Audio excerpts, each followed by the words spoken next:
Glucose 6-phosphate is converted to glycogen. Glucose 6-phosphate is converted to glucose. Glucose 6-phosphate is converted to ribose 5-phosphate. The ribose 5-phosphate is pentose phosphate pathway. And glucose 6-phosphate can be converted to acetyl-CoA. This is aerobic respiration, and then energy ATP can be produced. Acetyl-CoA can convert to fatty acids, it can convert to phospholipids, and it can convert to cholesterol. Cori cycle. In the Cori cycle, there are two organs involved, liver and muscle. In the liver, glucose crosses the blood and reaches muscle, and in the muscle it is converted to glycogen. Then glycogen converts to lactate via glycogenolysis and glycolysis, and this lactate is then again transported to liver, and in the liver lactate converts to glucose back. This is Cori cycle, which tells us about the link between liver and muscle, how glucose is transported from liver to muscle, and in the muscle it can be stored as glycogen. Then whenever required, glycogen can convert to lactate, lactate to glucose again in liver. Okay, this is glucose-alanine cycle. In the glucose-alanine cycle, glucose can be transported from liver to muscle. Glucose can be converted to pyruvate, pyruvate to alanine, which is called transamination. And then this alanine is transported to liver. Alanine converts back to pyruvate, and pyruvate to glucose from glycogenesis.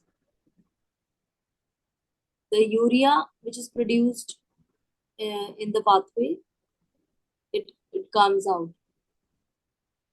So what is happening in glucose-alanine cycle? Recycling of alanine. Okay, alanine being transported from liver to muscle. This is a reaction of aminotransferase. If you have to transfer amino group, in that case, there is an amino acid. If you react one amino acid with pyruvate, pyruvate will receive one amino group from the amino acid.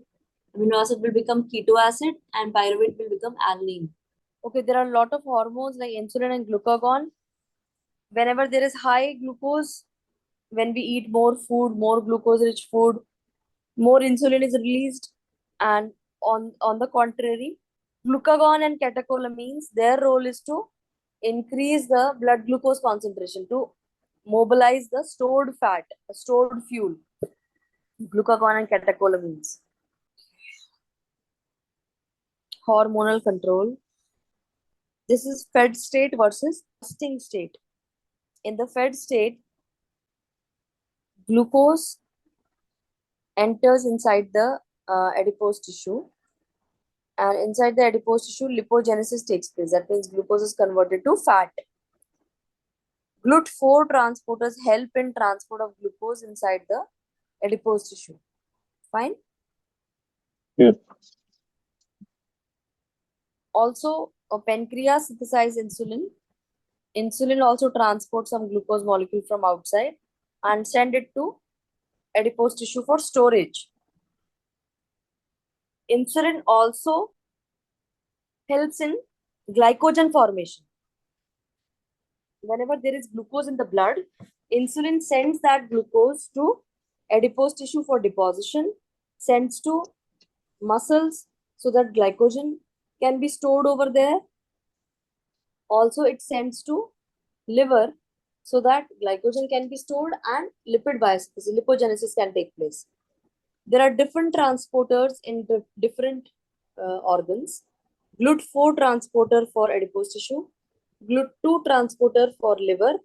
In the fasting state, instead of insulin, glucagon is there in the system.